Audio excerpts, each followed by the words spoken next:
बिहार की राजनीति में राज्यसभा चुनाव ने सियासी हलचल तेज कर दी है। दिलचस्प बात यह है कि जिस नेता को विधानसभा चुनाव में महागठबंधन ने अपने साथ लेने से परहेज किया था, अब उसी की पार्टी के समर्थन की जरूरत पड़ रही है।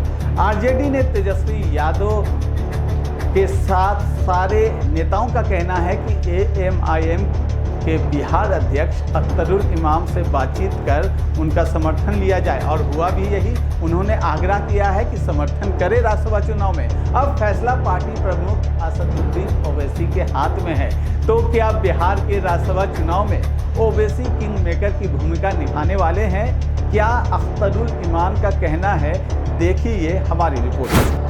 बिहार में राज्यसभा चुनाव को लेकर सियासी समीकरण तेजी से बदलते नजर आ रहे हैं। महागठबंधन के नेता तेजस्वी यादव ने एआईएमआईएम के बिहार अध्यक्ष अख्तरुल इमाम से बातचीत की है और अपनी पार्टी के उम्मीदवार के लिए समर्थन मांगा है। इसके बाद खुद अख्तरुल इमाम तेजस्वी यादव से भी मिलने पहुंचे और राज्यसभा चुनाव को लेकर बातचीत की।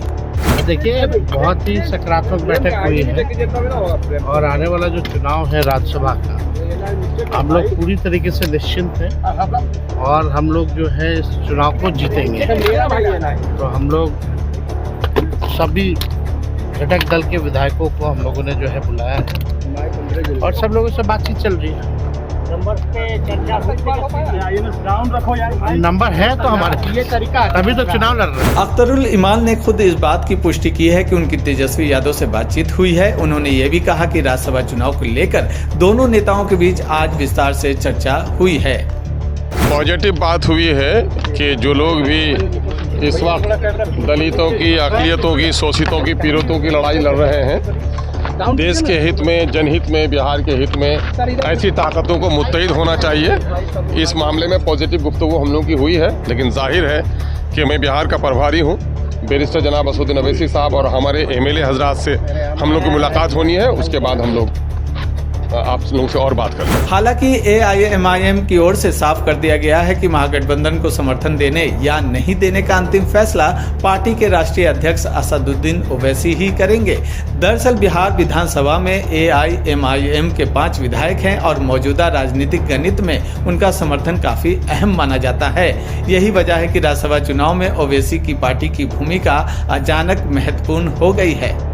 एमआईएम क्या बीजेपी को वोट देगा, ये बड़ा यक्ष प्रश्न है कि बिल्कुल होपफुल है और मायावती होपफुल है बिल्कुल। महागठबंधन की बैठक है, उसमें विचार होगा। 16 को चुनाव है।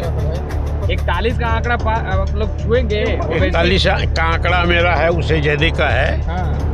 चुनाव हम जीतेंगे। ओवैसी के विधायक करे कोई बात ही नहीं। बिल्कुल सब मिलकर के चुनाव जीतेंगे हम सब। जो देश की संप्रभुता से जिसको लगाव है, वो निश्चित तौर से भाजपा के खिलाफ जो गठजोड़ बनेगा, जो महाजोट होगा, उसके साथ वो लोग आएंगे। और एमआईएम और बाकी जो पार्टियां हैं, नॉन एनडीए पार्टियां, वो निश्चित तौर से महागठबंधन के साथ हैं। एआईएमआईएम ने अभी कहा है, उनके प्रदेश अध्यक्ष विधायक ने, कि हमारे पास हमारा तेजस्वी यादव को जरूरत नहीं है, क्योंकि अभी तक तेजस्वी यादव ने संपर्क नहीं, संपर्क हुआ है, बातचीत भी हो रही है।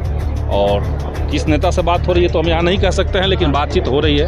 40 माननीय विधायक कैसे वोट देंगे, उसकी रणनीति तय की।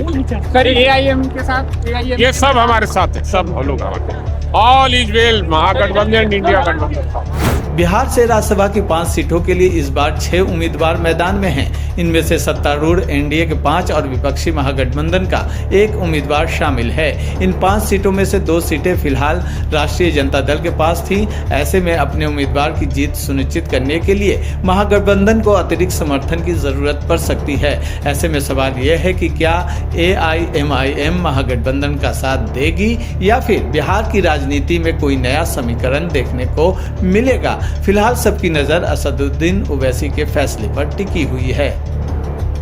तो NBC 24 पर लगातार खबरों का सिलसिला जारी है। ऐसे ही तमाम खबरों के लिए हमारे साथ जुड़े रहे, क्योंकि यहाँ खबरों का सिलसिला कभी रुकता नहीं है। फिलहाल दीजिए मुझे इजाजत। नमस्कार।